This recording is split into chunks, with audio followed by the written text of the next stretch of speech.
Hi YouTube.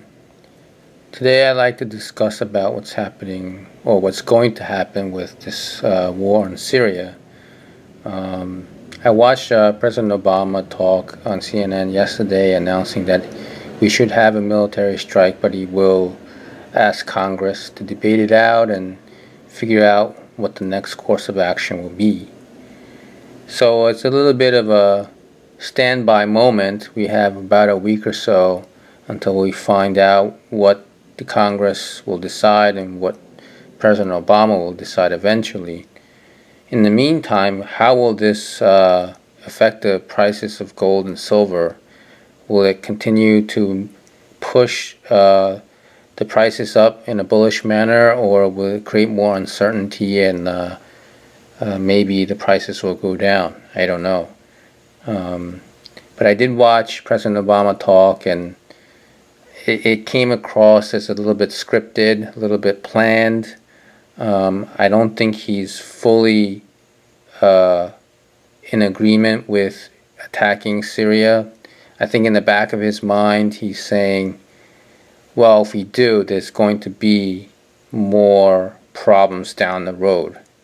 And that's not something he wants for the rest of his term. He's got a couple more years left in his term. He'd rather finish out his term on a positive note.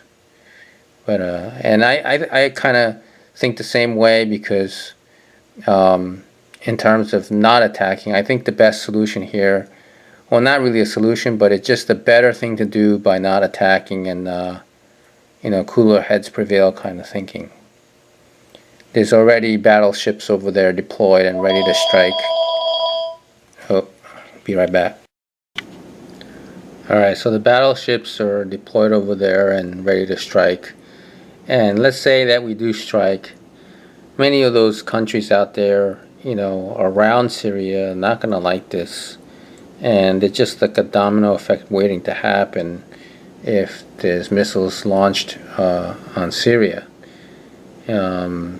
Israel probably getting prepared just in case they get some kind of retaliation because of America striking. And then many of the other nations are getting ready. I saw a video footage. I don't know if it was on YouTube or on TV.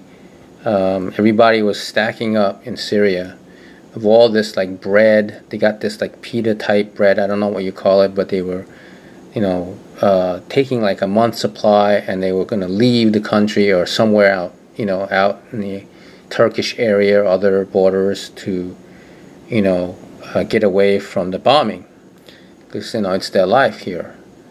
So my take on it is that we should not attack, and that we should let cooler heads prevail and see what happens. And yeah, people might call the United States cowards and for not attacking and not taking action and responsibility for Syria using chemical weapons. But in a time like this, I think taking no action is a courageous move, because time and time and time again in the past and in history shows that every time we attack, there's more repercussions, right? Yeah. So that's what was on my mind, and obviously it's already making an effect on the oil prices. And how will this really move silver prices, gold prices from here on? I don't know. What are you guys' thoughts?